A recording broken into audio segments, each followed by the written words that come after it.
വർഷമായി 60 വർഷത്തിൽ ഏറെയായി മലയാള സാഹിത്യത്തിൽ നിറഞ്ഞു നിൽക്കുന്ന മലയാള സാഹിത്യത്തിൻ്റെ നിരവധി ദശാസന്ധികളിലൂടെ കടന്നു പോയിട്ടുള്ള റിയലിസം, മോഡേണിറ്റി, പോസ്റ്റ് മോഡേണിസം, അങ്ങനെ എല്ലാ അതിപ്പോൾ പോസ്റ്റ് ട്രൂത്ത് എന്ന് പറയപ്പെടുന്ന കാലത്ത് അതിൻ്റെ എല്ലാ ഭാവുകത്വത്തിനും അനുസരിച്ച് എപ്പോഴും പുതുക്കിക്കൊണ്ടിരിക്കുന്ന എഴുത്തുകാരനായിട്ടുള്ള കേരള സർക്കാർ നൽകുന്ന ഏറ്റവും വലിയ അവാർഡായിട്ടുള്ള എഴുത്തച്ഛൻ പുരസ്കാരം ഉൾപ്പെടെ ധാരാളം അവാർഡുകൾ സ്വീകരിച്ചിട്ടുള്ള സക്കറിയ സാറിന് അതിൽ കൂടുതൽ എന്തെങ്കിലും വിശേഷണം പറയാതെ തന്നെ ഞാൻ ഈ പ്രോഗ്രാമിലേക്ക് നിങ്ങളുടെ എല്ലാവരുടെയും പേരിൽ സ്വാഗതം ചെയ്തുകൊള്ളു.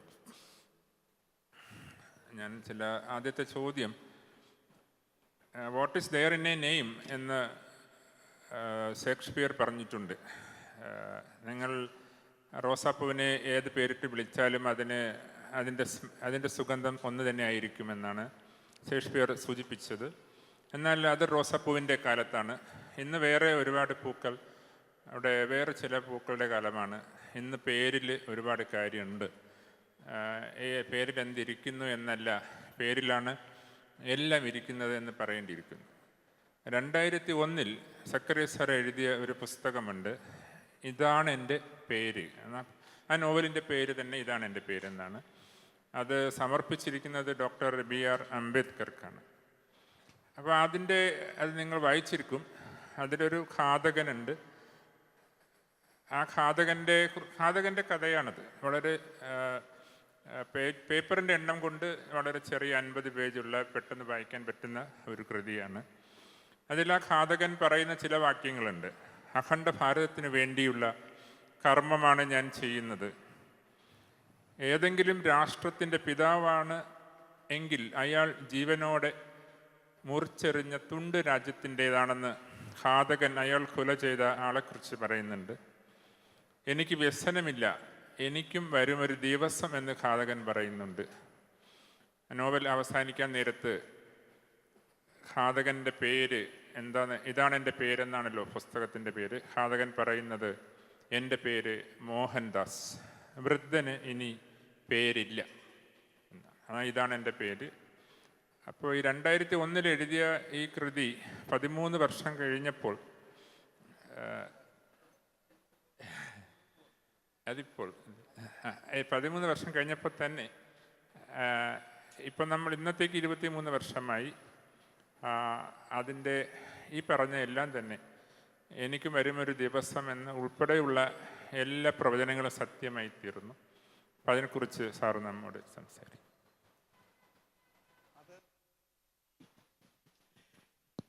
ഇത് പ്രവചനം ഒന്നുമല്ല.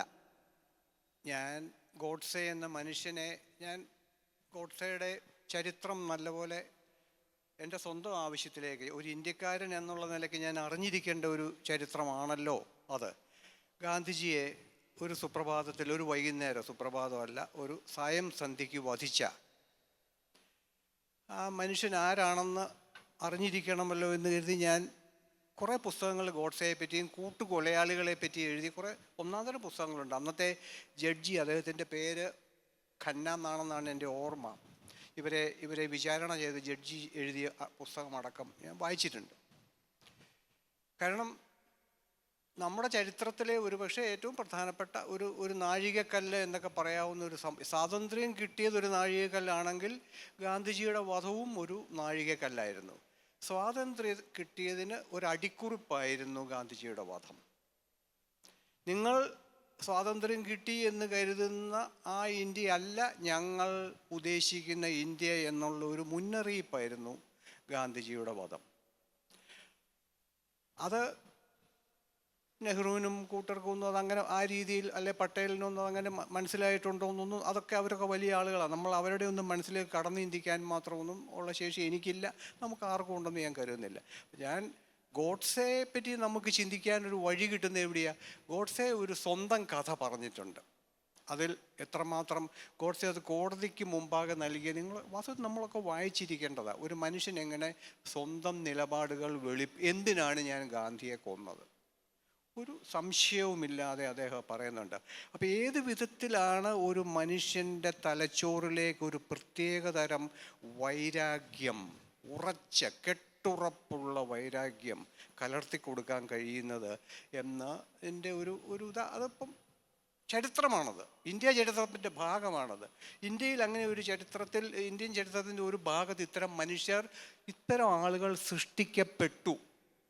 ഇന്ന് നാം അവരുടെ ഇടയ്ക്കാണ്. അവരൊരിക്കൽ നമ്മൾ ഓർത്തു അത് കുറഞ്ഞു. അത് ഇന്ന് ഒരു പക്ഷേ ഇന്ന് ഇന്ത്യ തന്നെ അവരുടെ കയ്യിലാണ്.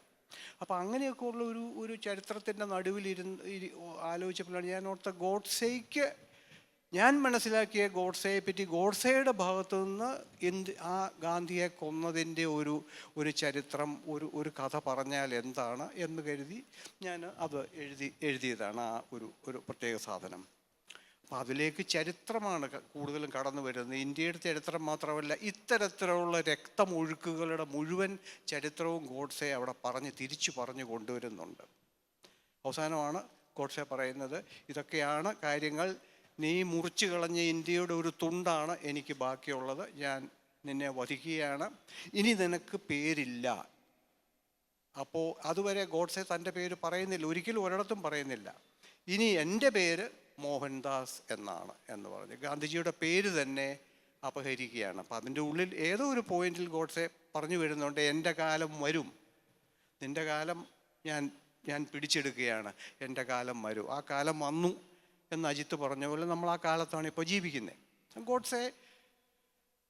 ഗോഡ്സെയെ ആരാധിക്കുന്നവരും ബഹുമാനിക്കുന്നവരും ഉണ്ടെങ്കിൽ അതൊരു ജനാധിപത്യ സ്വാതന്ത്ര്യം, അതിനെപ്പറ്റിയൊന്നും കുറ്റം പറയാൻ ഞാൻ തയ്യാറല്ല. അത് ഏത് കൊലപാതകയെയും ഏത് വിധത്തിലുള്ള ഒരു ആരാധിക്കാൻ ധാരാളം ആളുകളുണ്ട്. ദൈവങ്ങളെ ആരാധിക്കാൻ ആളുകളുണ്ടെങ്കിലാണോ ഇതില്ലാത്ത? അപ്പം അതുകൊണ്ട് ഇതെല്ലാം ഒരു ഹിസ്റ്റോറിക്കൽ ഇതാണ്. അപ്പം ആ രീതിയിൽ ഗോഡ്സേക്ക് ഒരു പുതിയ വേർഷൻ കൊടുക്കാൻ വളരെ കോംപ്ലക്സ് ആണ്. ആ പുസ്തകമൊന്നും ആരും വായിച്ചിട്ടില്ല, അതിനൊന്നും വിൽപ്പന ഉണ്ടായിട്ടില്ല. പക്ഷേ അങ്ങനെ ഒരു പുസ്തകം അവിടെ കിടക്കട്ടെ എന്ന് ഞാൻ കരുതി. Thank you sir. മാത്രമല്ല, ഇപ്പോൾ വിഭജന ദിനാചരണമൊക്കെ നടത്താൻ ഇപ്പോൾ ആലോചിക്കുന്ന സമയവും കൂടിയാണ്. അന്ന് ഇതിന് ഒന്നുകൂടെ പ്രസക്തിയുണ്ട്. സാർ ദൈവത്തെക്കുറിച്ച് പറഞ്ഞതുകൊണ്ട് ഈ നാഗസൈരന്ധ്രി ദേവി എന്നൊരു ദൈവം സാറിൻ്റെ ശ്രദ്ധയിൽപ്പെട്ടിട്ടുണ്ടോ എന്നറിയാൻ വേണ്ടി. ഇവിടെ ഇരിക്കുന്ന പലരുടെയും ശ്രദ്ധയിൽപ്പെട്ടിട്ടുണ്ടാവും. എനിക്ക് തോന്നുന്നു നാഗസൈരന്ധ്രി ദേവി ഇതുപോലെ തന്നെ സമീപകാലത്തുണ്ടായിട്ടുള്ള മലയാളികൾക്ക് സംഭവിച്ചിട്ടുള്ള ഏറ്റവും രസകരമായ ഒരു സംഭവമാണ് നാഗസൈരന്ധ്രി ദേവി. ഇവിടുത്തെ എല്ലാ ദൈവങ്ങളെയും ഒരു പുതിയ വ്യാഖ്യാനം കൊടുക്കുകയാണ് അവർ ചെയ്യുന്നത്. ഇങ്ങനെയും ഒരാൾ ദൈവം, സത്യത്തിൽ ദൈവമാണെന്ന് പറഞ്ഞിട്ടുണ്ടെന്നും വരെ എനിക്ക് തോന്നുന്നില്ല. അവർ സോഷ്യൽ മീഡിയ ജനിപ്പിച്ച ഒരു വിശുദ്ധയാണ്. അവർക്ക് പ്രത്യേകമായ ഒരു ആത്മീയ ജാഗ്രത. ഞാൻ അവരുടെ റീൽസും ഇതും ഞാൻ നോക്കാറുണ്ട്. കാരണം ഇന്ന് കേരളത്തിൽ സംഭവിച്ചിരിക്കുന്ന ആധ്യാത്മിക ലോകത്ത് സംഭവിച്ചിട്ടുള്ള ഏറ്റവും വലിയ വ്യതിയാനമാണ് ഇവർ സൃഷ്ടിച്ചിരിക്കുന്നതെന്ന് ഉള്ളതിന് എനിക്ക് ഉറപ്പായിട്ടും. കാരണം അവർക്ക് ആരാധകരുണ്ട്, അവരെ ഒരു ദേവിയായും ഇതായിട്ടും കാണുന്ന ആളുകളുണ്ട്. ഇത് മലയാളികൾക്ക് മാത്രമേ സാധിക്കുകയുള്ളൂ. ഈ തരത്തിലുള്ള ഈ ആരാധന അന്ധമെന്നൊന്നും ഞാൻ പറയല്ല, കണ്ണ് തുറന്നു പിടിച്ചുകൊണ്ടുള്ള ആരാധനയാണ്. അപ്പം ഈ സ്ത്രീയെ സംബന്ധിച്ചിടത്തോളം അവരെന്തും പറയും, അവർക്ക് ഒന്നും പറയാൻ ഒരു മടിയുമില്ല. ഷീ ഈസ് എ ഡെമോക്രാറ്റ്, ജനകീയ സ്ത്രീയാണ്. നിങ്ങൾ അവരോട് ചീത്ത പറഞ്ഞാൽ അവരതിലും മോശമായ ചീത്ത അങ്ങോട്ട് തിരിച്ചു പറയും, നല്ലത് പറഞ്ഞാൽ തിരിച്ച് നല്ലത് അങ്ങോട്ട് പറയും. അപ്പം ഇത് ബുദ്ധിശക്തിയുള്ള സ്ത്രീയാണെന്നാണ് എൻ്റെ ഇത്രയും കാലത്തെ നിരീക്ഷണത്തിൽ ഞാൻ മനസ്സിലാക്കിയിരിക്കുന്നത്. എനിക്ക് തോന്നുന്നത് ഇവിടെ ഇത്രയേറെ ഇതുപോലെ നമുക്കറിയാവുന്ന പല ദൈവങ്ങളും കേരളത്തിലും പുറത്തുമെല്ലാം ഉണ്ട്. ഇവർക്കിവിടെ ഒരു സ്ഥാനമുണ്ട്. ഇവർ ഒരു പുതിയ സോഷ്യൽ മീഡിയയുടെ ദൈവമാണ്. Let her grow, let her be there. അത് മറ്റവരോട് ടോളറൻസ് കാണിക്കാമെങ്കിൽ ഇവരോട് അതിലും കൂടുതൽ ടോളറൻസ് കാണിക്കണം എന്നുള്ള അഭിപ്രായക്കാരനാണ് ഞാൻ. ഒന്നാന്തര സ്ത്രീ. Thank you sir. അടുത്ത ചോദ്യം, സാറിൻ്റെ തേൻ എന്ന പേരിലൊരു കഥാസമാഹാരമുണ്ട്. അതിൽ 60 വാട്ടിൻ്റെ സൂര്യൻ എന്നൊരു കഥയുണ്ട്. അപ്പോൾ ആ കഥ ഞാൻ ഒരുപക്ഷെ ആരെങ്കിലും വായിച്ചിട്ടില്ലാത്ത ഒരാളുണ്ടാകാമെന്ന് കരുതി ഞാൻ എൻ്റെ ഒരു ചുരുക്കം പറയുകയാണെങ്കിൽ, ഒരു ചെറുപ്പക്കാരൻ, ഒരു സ്ത്രീ, അയാൾ താമസിക്കുന്ന റൂമിൽ ചില ദിവസങ്ങളിൽ രാത്രി വരുന്നു. അപ്പോൾ അപ്പുറത്ത് ഹൗസ് ഓണർ താമസിക്കുന്നുണ്ട്. 2 വൃദ്ധ ദമ്പതികളാണ്. അവർക്ക് ലൈറ്റിൻ്റെ ശബ്ദം കേൾപ്പിക്കാൻ പാടില്ല, ടാപ്പ് തുറക്കാൻ പാടില്ല. ഇവർക്ക് ഉറക്കവുമില്ല.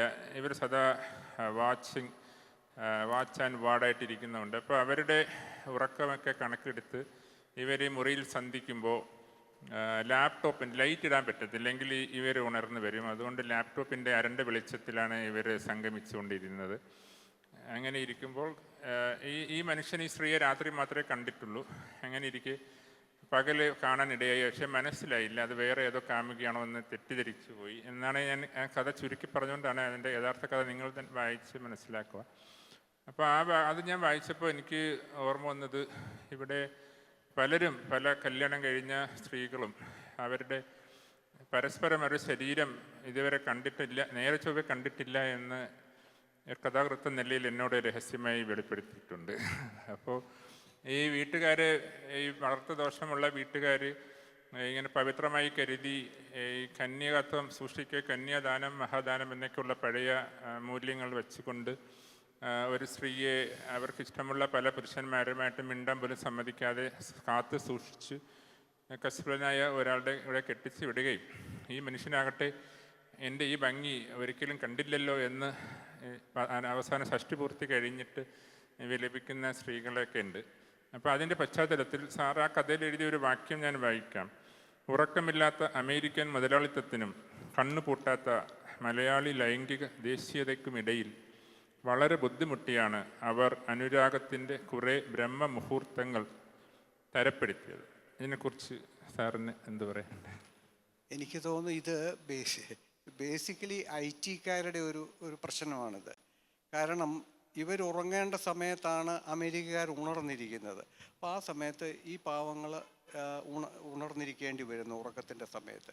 അപ്പോൾ ഇവർക്കൊന്ന് സന്ധിക്കണമെങ്കിൽ അതിൽ നിന്ന് അല്പം നിമിഷങ്ങൾ ഈ ഉറങ്ങാതിരിക്കേണ്ടതിൽ നിന്ന് മോഷ്ടിച്ചെടുത്തെങ്കിലേ അവർക്ക് പലപ്പോഴും പകൽ അവർ ഉറങ്ങിപ്പോവുകയും ചെയ്യുന്നു. അത് ഈ പ്രൊഫഷൻ തിരഞ്ഞെടുക്കുമ്പോൾ നമ്മൾ അതിൻ്റെ കൂടെ തിരഞ്ഞെടുക്കുന്ന ഒരു പ്രൊഫഷണൽ ഹസാർഡാണ് എന്ന് കരുതിയാൽ മതി. എന്ന് വെച്ചുകൊണ്ട് നമുക്ക് സ്ത്രീ പുരുഷ ബന്ധം രാത്രിയിൽ മാത്രമേ പാടുള്ളൂ എന്നൊന്നും ഒരിടത്തും എഴുതി വെച്ചിട്ടില്ലല്ലോ. അങ്ങനെയൊന്നും ഇതൊക്കെ നമ്മളുടെ ചില എന്തൊക്കെയോ എവിടുന്നോ ഒക്കെ വന്ന ചില അനാവശ്യ വിശ്വാസങ്ങളാണ് ഇതെല്ലാം വെച്ചുകൊണ്ട് ഈ രണ്ട് ചെറുപ്പക്കാരെ വാസ്തവത്തിൽ ഈ കഥ ഇവർ തമ്മിൽ ഇരുട്ടിൽ മാത്രമേ കണ്ടുമുട്ടുന്നു എന്നുള്ളത് കൊണ്ട് ഇരുട്ടത്തല്ലാതെ ഇവർ തമ്മിൽ കണ്ട ഇവർക്ക് തിരിച്ചറിയാൻ പറ്റുന്നില്ല എന്നുള്ളതാണ് ഇതിൻ്റെ ഇഷ്യൂ. ഈ പെൺകുട്ടിയെ പകൽ പലയിടത്തും കാണുമ്പോൾ ഇയാൾ ഇത് ഓർക്കുന്ന വേറെ ഏതോ എൻ്റെ കാമുകി എന്നെ നോക്കുന്നതാണെന്നാണ്. അങ്ങനെ ഇയാൾക്ക് തെറ്റിദ്ധാരണയുണ്ട്.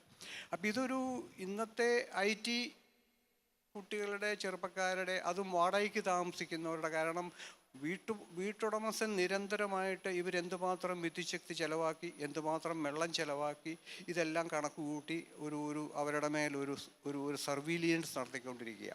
അതിനിടയ്ക്കൂടെ ഇവരുടെ പ്രണയം ഇങ്ങനെ നടത്തിക്കൊണ്ട് പോകുന്നു എന്നുള്ള ഒരു കഥയാണത്.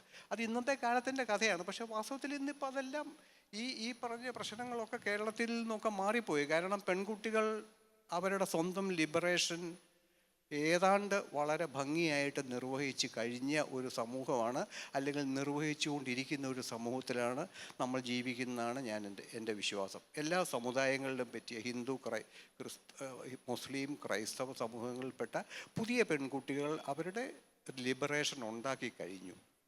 ഈ പഴയ നമ്മളിപ്പോൾ പറഞ്ഞ അജിത്തും ഞാനും ഒക്കെ പറഞ്ഞ ആ കാലഘട്ടത്തിൽ നിന്നൊക്കെ നമ്മൾ വളരെ വളരെ മുന്നോട്ട് പോയി കഴിഞ്ഞിരിക്കുന്നു.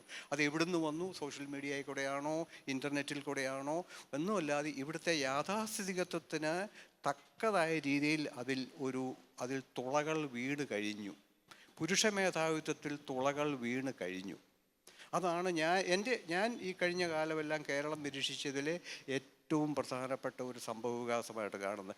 ഈ നമ്മളിപ്പോൾ പറഞ്ഞ നാഗസൈരന്ധ്രി ദേവി എല്ലാം ഈ സ്ത്രീ മുന്നേറ്റത്തിൻ്റെ ഒരു ഭാഗമാണ് ഇവരുടെ ഇത് നമ്മൾ തിരിച്ചറിയുന്ന. അപ്പം അതിൻ്റെയൊക്കെ ഒരു പശ്ചാത്തലത്തിലാണ് ഞാൻ ഈ 60 വാട്ടിൻ്റെ സൂര്യൻ എന്ന് പറയുന്ന ഒരു കഥ എഴുതിയത്. സാറിൻ്റെ മറ്റൊരു നോവലിലെ ഒരു വാക്യം, ഭാഷ കൊണ്ടാണ് സത്യം വ്യവഹരിക്കപ്പെടുന്നത്, ഭാഷ കൊണ്ട് തന്നെ അസത്യവും. ഈ നോവലിൻ്റെ പേര് അയ്യപ്പ തിന്തക്കത്വം എന്നാണ്. ഈ നോവലിൽ സാറ് തന്നെ ആമുഖത്തിൽ പറഞ്ഞിട്ടുണ്ട് അത് അസംബന്ധം അഥവാ അബ്സേർഡ് എന്ന സങ്കേതം ഉപയോഗിച്ച് എഴുതിയതാണെന്ന്. അപ്പോൾ എൻ്റെ ചോദ്യം, ഫാസിസ്റ്റ് കാലത്ത് ധാർമ്മിക രോഷം വിനിമയം ചെയ്യാൻ ഏറ്റവും ഉചിതമായ ഒരു മാർഗം അബ്സേർഡ് ലാംഗ്വേജ് ഉപയോഗിക്കുന്നതാണോ എന്നുള്ളത്? എനിക്ക് തോന്നുന്നില്ല ഫാഷിസ്റ്റുകളെയും സ്വേച്ഛാധിപതികളെയും ഒന്നും അബ്സർഡ് ലാംഗ്വേജ് ഉപയോഗിച്ച് പോലും തോൽപ്പിക്കാനൊന്നും പറ്റില്ല. അതൊക്കെ ഈ ഫാഷിസം വന്നെത്തുന്നതിന് മുമ്പ് തന്നെ എഴുതിയ ഒരു നോവലായിരുന്നു ഇത്. ഇവിടെ ഞാൻ ചെയ്യാൻ ശ്രമിച്ചത് മലയാള ഭാഷയുടെ ഫാഷിസങ്ങളെ അഴിച്ചു പണിയാൻ ഞാൻ ശ്രമിക്കുകയത്. മലയാള ഭാഷയിൽ ഒത്തിരി പുരുഷമേധാവിത്വവും പാരമ്പര്യവാദവും യാഥാസ്ഥിതികത്വവും ജീർണതകളും ഫ്യൂഡലിസവും എല്ലാം അടിഞ്ഞുകൂടിയിട്ടുണ്ട്. മലയാള ഭാഷയിൽ കഴിഞ്ഞ ഒരു 10-100 കൊല്ലമായിട്ട് അടിഞ്ഞുകൂടിയിട്ടുണ്ട്. ഇതിനെ ക്ലീനപ്പ് ചെയ്യുക എന്ന് പറയുന്ന ഒരു വലിയ പണിയാണ്. അതിനെ എടുത്തു വെച്ച് നമുക്ക് ഈ ഒരു ജനാധിപത്യ ബോധത്തോടെ, ഒരു സെക്യുലർ ബോധത്തോടെ, സ്ത്രീ പുരുഷ തുല്യതാ ബോധത്തോടെ, സ്വാതന്ത്ര്യ ബോധത്തോടെ മലയാളം എഴുതുക എന്ന് പറയുന്നത് വളരെ ബുദ്ധിമുട്ടാണ്. സ്ത്രീകൾ പോലും ഈ പരമ്പരാഗത മൂല്യങ്ങൾ വെച്ചുകൊണ്ട് ധാരാളം പേര് എഴുതിയിട്ടുണ്ട്. അപ്പോൾ എന്നെ സംബന്ധിച്ചിടത്തോളം ഞാൻ അയ്യപ്പത്തിന്തകത്തോളം ചെയ്യാൻ ശ്രമിച്ചത് ഇതിൻ്റെ ഒരു അഴിച്ചുപണിയലായിരുന്നു. മലയാളത്തിനുള്ളിലെ ഫാഷിസങ്ങളെ അതിലടിഞ്ഞുകൂടി ഇങ്ങനെ പൊടി കെട്ടിക്കിടക്കുന്നത് പോലെയുള്ള ആ ഭാഷയിലെ ഫാഷിസങ്ങളെ എൻ്റേതായ രീതിയിൽ ഒന്ന് അഴിച്ചു പണിത് നോക്കിയത് മാത്രമായിരുന്നു അത്. അല്ലാതെ നമുക്ക് ഇന്ന് നമുക്കുള്ള ഫാഷിസ്റ്റുകളെയൊന്നും ഇങ്ങനെയൊന്നും തോൽപ്പിക്കാൻ പറ്റില്ല. അത് ആർക്ക് തോൽപ്പിക്കാമെന്ന് ആർക്കറിയാമെന്ന് എനിക്കറിഞ്ഞുകൂടാ.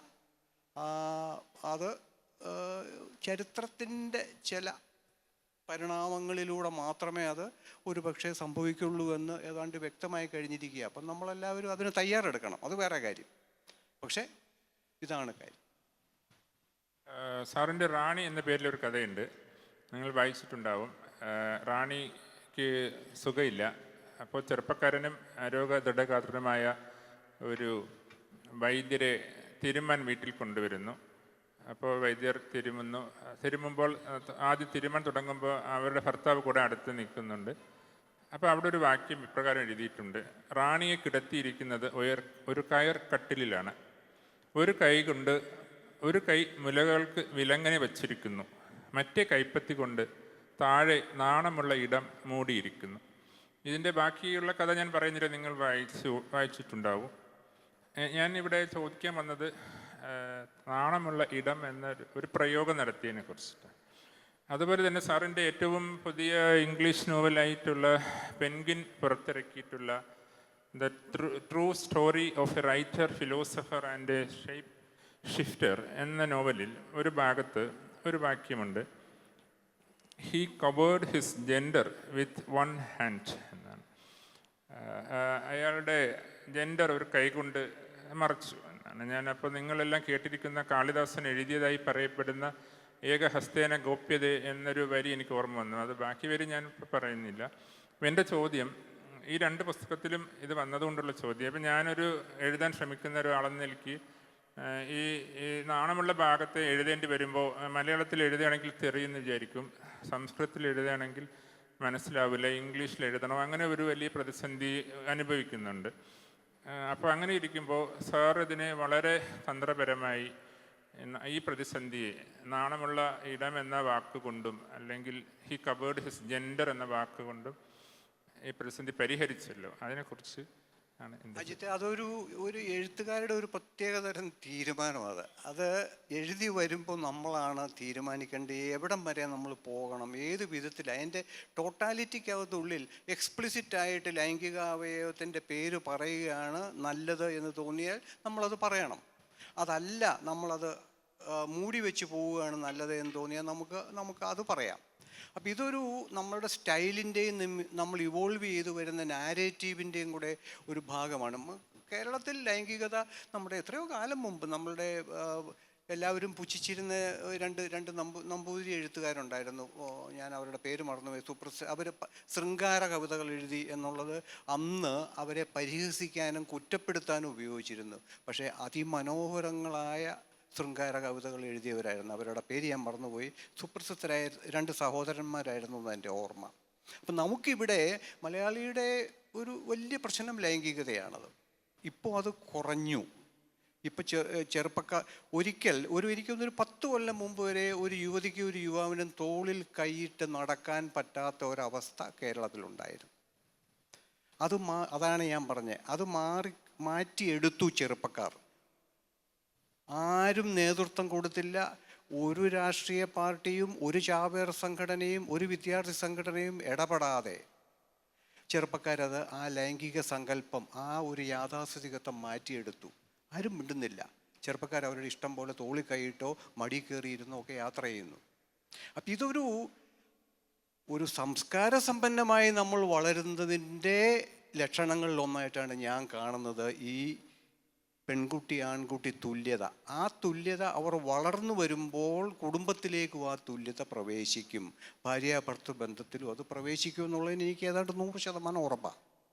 കാരണം അതാണ് നമ്മൾ വിദേശ രാജ്യങ്ങളിൽ വലിയ സ്വർഗവും പുണ്യവുമുള്ള സ്ഥലങ്ങളൊന്നുമായിട്ടല്ല ഞാൻ പറയുന്നത്. പക്ഷേ അവിടെ ഇത്തരത്തിലുള്ള ഒരു സംസ്കാര സമ്പന്നത അവിടെയുണ്ട്. ആണിനെയും പെണ്ണിനെയും തുല്യരായിട്ട് കാണുക. ഒരു പക്ഷേ സ്കാൻഡിനേവിയൻ രാജ്യങ്ങളിലുള്ള സ്ത്രീകൾക്ക് കുറച്ചുകൂടി തുല്യത അനുവദിച്ചു കൊടുക്കുന്ന ഒരു സംസ്കാരം അവിടെയുണ്ട്. അപ്പോൾ ഇവിടെ ഈ കാര്യത്തിൽ നമ്മൾ പറഞ്ഞു വന്നത് ഈ പറഞ്ഞ പോലെ ഒരു ലൈംഗികതയെ പറ്റിയുള്ള നമ്മുടെ ആറ്റിറ്റ്യൂഡിനെ ഈ ഒരു ഇരട്ടത്താപ്പുണ്ട്. നമ്മൾ ഭയങ്കരമായ ഇരട്ടത്താപ്പ്. ഞാൻ ഒരിടത്ത് ഒരിക്കൽ എഴുതി, അത് ഇവിടെ ഞാൻ പറയുന്നത് നിങ്ങൾ തെറ്റിദ്ധരിക്കരുത്, ഒരു 2 പട്ടികൾ വഴിയിൽ ഇണ ചേരുന്ന കണ്ട കല്ലെടുത്തെറിയുന്ന ഏക സമൂഹമായിട്ട് ഞാൻ കണ്ടിട്ടുള്ളത് മലയാളികളെയാണ്. ആയിരുന്നു. ഇന്നിപ്പോൾ ആ പട്ടികളെല്ലാം കൊല്ലണം എന്ന് പറഞ്ഞ് നടക്കുന്ന ആളുകളാണല്ലോ നമ്മൾ. ഈ പട്ടികളെ നിർമ്മിച്ചത് നമ്മൾ, ഇനി അത് കൊല്ലാനായിട്ട് നമ്മൾ നടക്കുന്നു. അതിലേക്ക് ഞാനിപ്പോൾ ഇവിടെ കടക്കുന്നില്ല. കാരണം അത് പറഞ്ഞു കഴിഞ്ഞാൽ ഒത്തിരി പേർക്ക് ദേഷ്യം വരും. എല്ലാവരും ഓർക്കുന്നത് തെരുവ് പട്ടികൾ മനുഷ്യനെ കടിക്കാൻ നടക്കുകയാണെന്നാണ്. തെരുവ് പട്ടികളുടെ ജോലി എങ്ങനെയെങ്കിലും രാവിലെ ഉച്ചയ്ക്കും വൈകിട്ടുമായിട്ട് വയറ് നിറച്ച് പോയി കിടന്ന് ഉറങ്ങുക എന്നുള്ളതാണ്. മനുഷ്യനുമായിട്ട് സംഘടന വയ്ക്കുക അല്ല അവരുടെ ജോലി. അതിലേക്ക് ഞാൻ കടക്കുന്നില്ല. ഞാൻ നിങ്ങളുടെ ശത്രുവാകും, അതുകൊണ്ട് ഞാൻ പോകുന്നില്ല. അപ്പോൾ ഇതുകൊണ്ട് ഈ ലൈംഗികതയുടെ മലയാളിയുടെ അടിസ്ഥാന പ്രശ്നമായിരുന്നു ലൈംഗികതയെ പറ്റിയുള്ള ഇരട്ടത്താപ്പ്. അതിൻ്റെ ഒരു ഡിസ്കഷനാണ് ഞാൻ ഈ കഥകളിൽ ഇതിനകത്തൊക്കെ ഉണ്ടാക്കിയത്. അത് എവിടെയെങ്കിലുമൊക്കെ അവിടെ കിടന്നോളും. ഇതിപ്പോൾ ഞാനൊന്നും ചെയ്യാതെ തന്നെ ഇന്നത്തെ ചെറുപ്പക്കാർ അത് ചെയ്തു കഴിഞ്ഞു. അതാണ് എൻ്റെ അഭിപ്രായം. Thank you sir. ചെറുപ്പക്കാരുടെ കാര്യം പറഞ്ഞപ്പോൾ കഴിഞ്ഞ വർഷം തിരുവനന്തപുരം എഞ്ചിനീയറിംഗ് കോളേജിലെ കുട്ടികൾ ബസ് കാത്ത് നിൽക്കുന്ന ബസ് സ്റ്റോപ്പിൽ ഇരുമ്പ് കൊണ്ടുള്ള കസേര, ആൺകുട്ടിയും പെൺകുട്ടിയും അടുത്തടുത്ത കസേരയിൽ ഇരിക്കുന്നത് കണ്ട് അസൂയമൂത്ത നാട്ടുകാർ ഒന്നിടവിട്ടുള്ള കസേര കട്ടർ കൊണ്ട് മുറിച്ച് മാറ്റി. അപ്പം നിങ്ങൾ പത്രത്തിലൊക്കെ വായിച്ച് കാണും. അപ്പോൾ അവസാനം കുട്ടികൾ ഒന്നിടവിട്ടുള്ള കസേര മുറിച്ച് മാറ്റിയത് കൊണ്ട് അവർ ആൺകുട്ടിയും പെൺകുട്ടിയും മടിയിലിരുന്ന് അവർ ബസ് കാത്ത് ഇരിക്കുകയും അതിന് അങ്ങനെ പ്രതിഷേധിക്കുകയും ഉണ്ടായി. ഇത് വാർത്തയൊക്കെ വന്നിട്ടുണ്ട്. അപ്പോൾ അതുകൊണ്ട് ഈ പുതിയ തലമുറ അങ്ങനെ മാറിയെങ്കിലും അതോർത്ത് കുണ്ഠിതപ്പെടുന്ന പഴയ തലമുറ ഇപ്പോഴും വളരെ അസൂയാലുക്കളായി കറങ്ങി നടക്കും. കുണ്ഠിതപ്പെടുന്നവരുണ്ട്. പക്ഷേ ഇനി സാറിൻ്റെ നമുക്കറിയാം, സാറ് കഥാകൃത്ത് നോവലിസ്റ്റ് എന്നത് എല്ലാം ഉപരി സാറൊരു വലിയ ഒരു സഞ്ചാരിയാണ്. എനിക്ക് തോന്നുന്നു വർഷത്തിൽ 3-4 രാജ്യങ്ങളെങ്കിലും സഞ്ചരിക്കാറുണ്ടെന്ന് തോന്നുന്നു. സഞ്ചരിക്കുക മാത്രമല്ല, സാർ രസകരമായ യാത്രാ വിവരണങ്ങൾ എഴുതും. ഇനി ഗൂഗിൾ നോക്കിയിട്ട് എന്തെങ്കിലും കട്ടെടുത്ത് എഴുതുന്ന പോലെ ഉള്ള യാത്രാ വിവരണമല്ല. കാരണം സാറിന് അതുകൊണ്ട് വേറെ പ്രത്യേകിച്ച് അവാർഡ് വാങ്ങിക്കാൻ പോലെ ഉദ്ദേശമൊന്നുമില്ല. അതിൻ്റെ ഒരു അവസ്ഥയെല്ലാം കഴിഞ്ഞു പോയതുകൊണ്ട് അപ്പോൾ സാറ് അത് രസനീയമായി എഴുതുകയും ഒരുപാട് ഫിലോസഫിക്കലായ നിരീക്ഷണങ്ങൾ അതിൻ്റെ അടിയിൽ എഴുതുകയും ചെയ്യാറുണ്ട്. അപ്പോൾ ഞാൻ സാറിൻ്റെ എല്ലാ യാത്രാ വിവരണവും വായിച്ചിട്ടുണ്ട്. അതിൽ ഒരിടത്ത് നമ്മുടെ ലോക സാഹിത്യത്തിൻ്റെ സങ്കല്പങ്ങളെ, കഥാസങ്കല്പത്തെ പൊളിച്ച് അടുക്കിയ യുളീസസ് എന്ന ഗ്രന്ഥത്തിൻ്റെ തുടക്കത്തിലെ സംഭവങ്ങൾ നടക്കുന്നത് 40 അടി ഉയരമുള്ള വൃത്തഗോപുരത്തിൻ്റെ വട്ടമുറികളിലും നടക്കല്ലുകളിലും പീരങ്കിത്തട്ടിലുമാണല്ലോ. ആ വാക്യം സാറ് തന്നെ പറഞ്ഞതാണ്. അത് എഴുതിയത് നമുക്കറിയാം ജെയിംസ് ജോയ്സ് ആണ്. അദ്ദേഹം ഒരു രാത്രി പേടിച്ചിറങ്ങി ഓടിയ പീരങ്കിപ്പുരയും ജോയ്സിനെ പുലി പിടിച്ച മുറിയും സാർ സന്ദർശിച്ചതായി, ആ ജോയ്സിനെ പുലി പിടിച്ച മുറിയിൽ സാറ് നിൽക്കുന്ന ഫോട്ടോയൊക്കെ ആ ഗ്രന്ഥത്തിൽ കൊടുത്തിട്ടുണ്ട്. അപ്പോൾ ആ അനുഭവം സാർ നമുക്ക് വേണ്ടി ഒന്ന് പറയാം.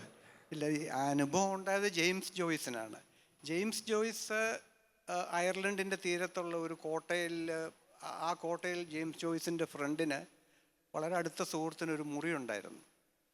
അപ്പോൾ ജെയിംസ് ജോയ്സ് ഇങ്ങനെ അലഞ്ഞു നടക്കുന്ന ഒരു എഴുത്തുകാരനാണ്. അദ്ദേഹത്തിൻ്റെ പൈസയൊന്നുമില്ല.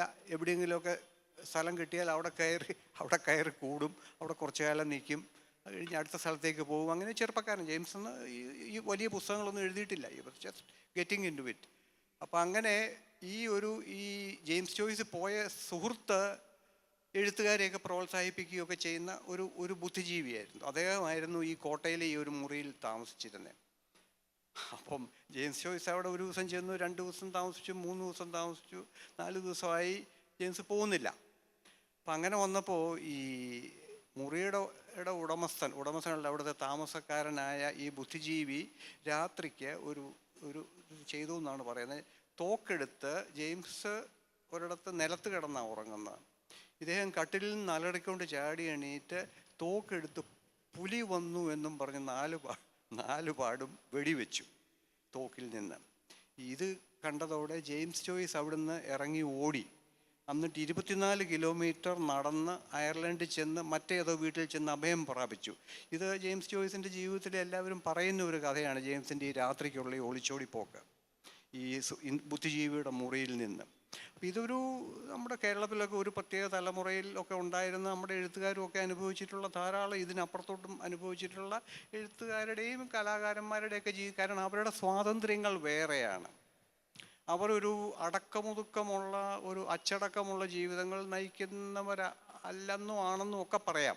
ഒരു പ്രായമാകുമ്പോൾ പെട്ടെന്ന് അവർക്ക് അച്ചടക്കം ഉണ്ടാകും, വേറൊരു പ്രായത്തിൽ അവർക്ക് അച്ചടക്കമില്ല. ഇതെല്ലാം അതിൻ്റെ ആ പ്രോസസ്സിൻ്റെ ഭാഗം. അപ്പോൾ ജെയിംസ് ആ രീതിയിൽ ഇങ്ങനെ ജീവിച്ച് ജെയിംസിനെ ഓടിപ്പോകാൻ പ്രേരിപ്പിച്ച ഒരു സംഭവമായിരുന്നു ഇയാൾ തോക്കെടുത്ത് പുലി വന്നു എന്നുള്ള പേരിൽ വെച്ച വെടി.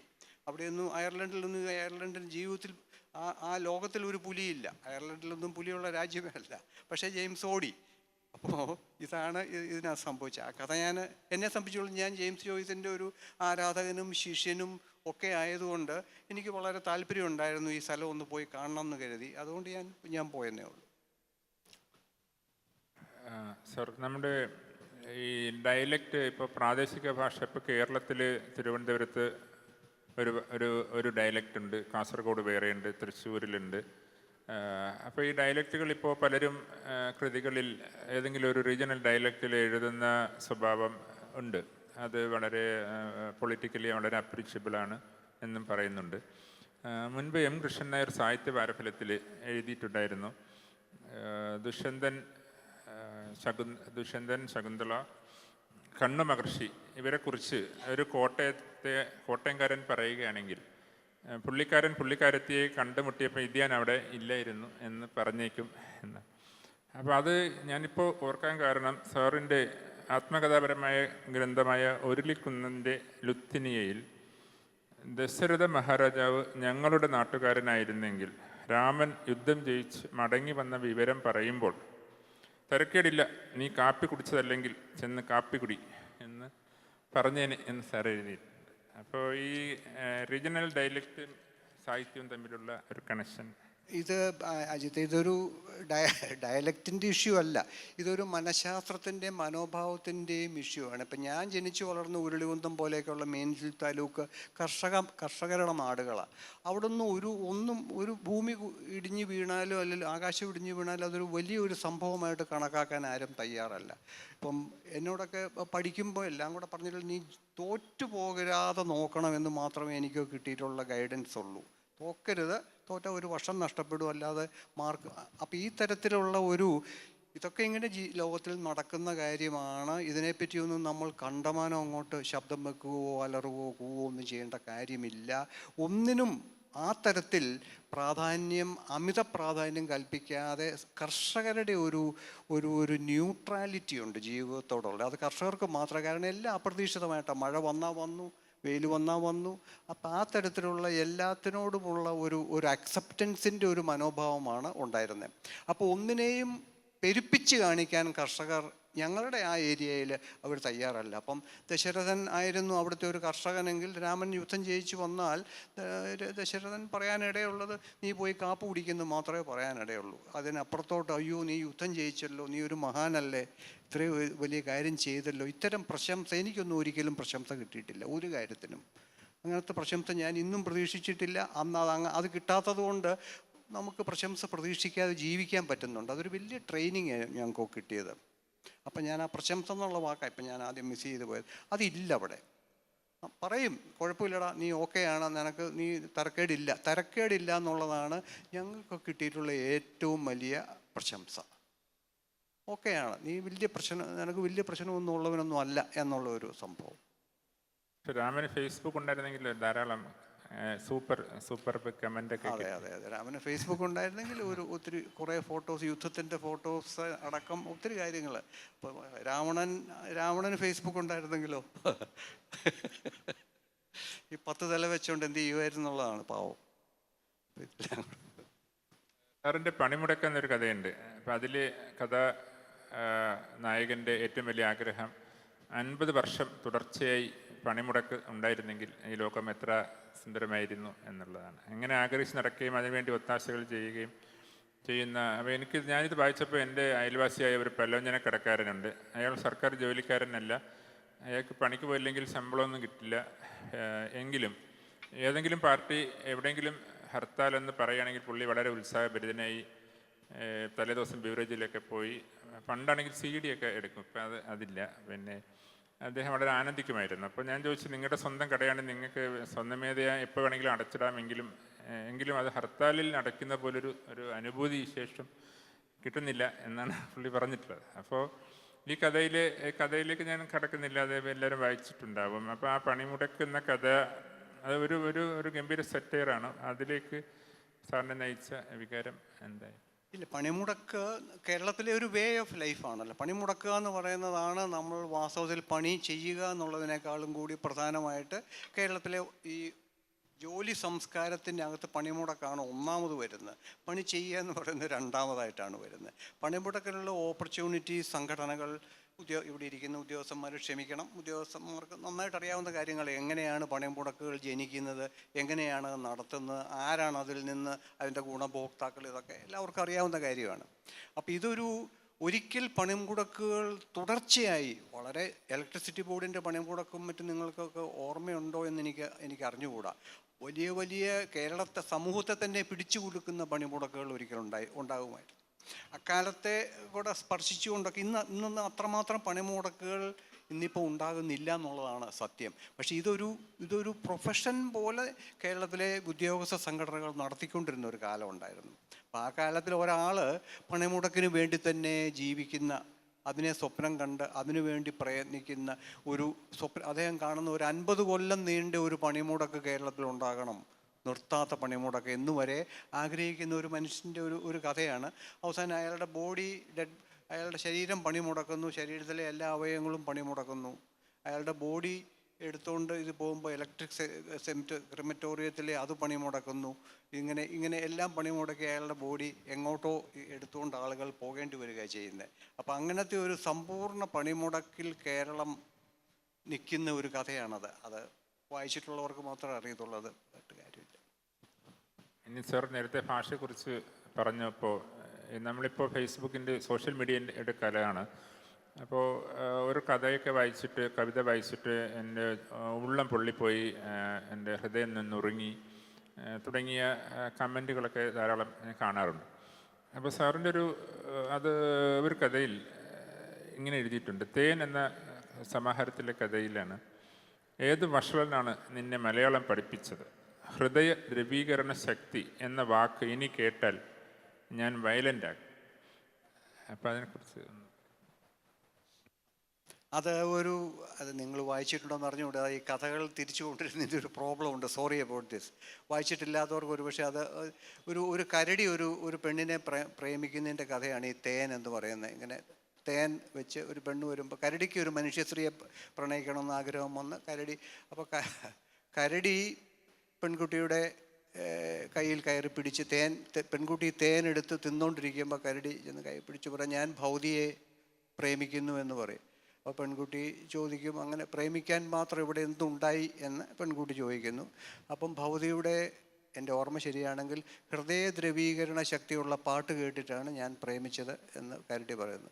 അപ്പോൾ പെൺകുട്ടി പറയുന്നു, ഹൃദയ ദ്രവീകരണ ശക്തി എന്ന വാക്ക് നീ ഏത് വഷളനാണ് നിന്നെ ഈ വാക്ക് പഠിപ്പിച്ചത്, മലയാളം പഠിപ്പിച്ചത്? ഇനി നീ ഇത് ഉപയോഗിച്ചാൽ ഞാൻ വയലൻ്റ് ആകുമെന്ന് പെൺകുട്ടി പറയുന്നു. അത് കഴിഞ്ഞ് അവർ കല്യാണം കഴിക്കുന്നു, സന്തോഷമായിട്ട് ജീവിക്കുന്നു. അത് അവസാനം പെൺകുട്ടിയും കരടിയും പെൺകുട്ടിയുടെ വീട്ടിൽ ചെല്ലുന്നു. അപ്പം പെൺകുട്ടിയുടെ അമ്മ അവിടെയുണ്ട്. അപ്പം അച്ഛൻ ഒരു ചാരുകസേരയിൽ ഇങ്ങനെ ഉറക്കം തൂങ്ങി ഇങ്ങനെ ഇരിപ്പുണ്ട്.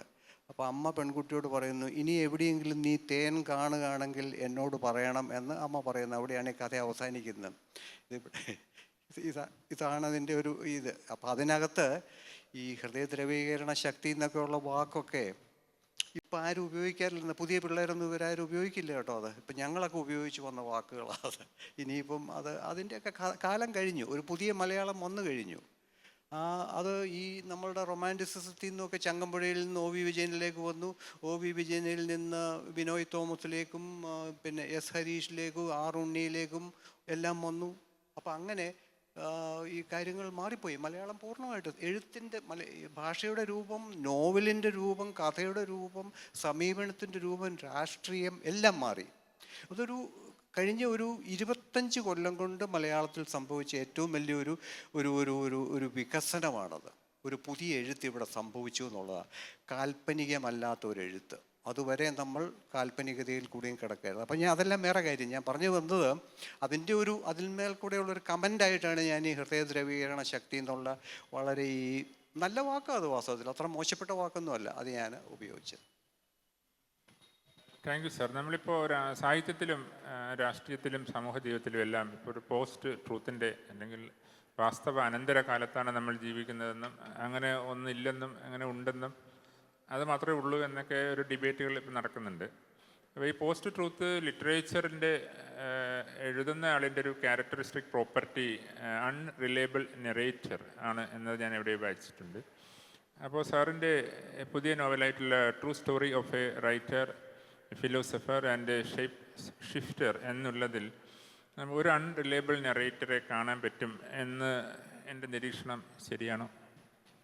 അതെ അജിത്ത്, എൻ്റെ നോവൽ വായിച്ചിട്ടില്ലാത്തവർക്ക് അതിനെപ്പറ്റി ഞാനിപ്പോൾ ഇവിടെ പറയുന്നത് പിന്നെ ഞാൻ ആ നോവൽ വിവരിക്കേണ്ടി വരിക ചെയ്യുന്നെങ്കിലും ഞാൻ പെട്ടെന്ന് ഇത് പറയാം. നോവലിൻ്റെ അടിസ്ഥാന എല്ലാവരും അതിനകത്ത് നുണയാണ് പറയുന്നത്. ഇതിൻ്റെ അകത്തെ കഥാനായകൻ തൊട്ട് അയാളുടെ കഥാനായകൻ ഒരു പോപ്പുലർ നോവൽ, പൾപ്പ് ഫിക്ഷൻ, ഞാൻ അങ്ങനെ ഒന്നുണ്ടെന്ന് ഞാൻ വിശ്വസിക്കുന്നില്ല. പക്ഷേ പൾപ്പ് ഫിക്ഷൻ എഴുതുന്ന ഒരു നോവലിസ്റ്റ് ഒരു ലേഖനം എഴുതാൻ തുടങ്ങുമ്പോൾ ഉണ്ടാകുന്ന പ്രോബ്ലങ്ങൾ ഒരു ആരാച്ചാർ അയാളെ സഹായിക്കുക, അതൊക്കെയാണ്. ഇതിനകത്ത് ഈ ഉടനീളം ഒന്നാമത്തെ വാക്ക് തൊട്ട് എല്ലാവരും അവനവനെ പറ്റി പറയുന്നതും ലോകത്തെപ്പറ്റി പറയുന്നതും കഥകൾ ഉണ്ടാക്കി പറയുക ചെയ്യുന്നത് നുണകളാണ്. പക്ഷേ അതിൻ്റെ വേറൊരു ലോജിക്കാണ്. ഇപ്പം ഞാനിപ്പോൾ ഇവിടെ ഇങ്ങനെ ഇരുന്നുകൊണ്ട് പറഞ്ഞു കഴിഞ്ഞാൽ അത് മനസ്സിലാക്കിക്കാൻ പ്രയാസമുണ്ട്.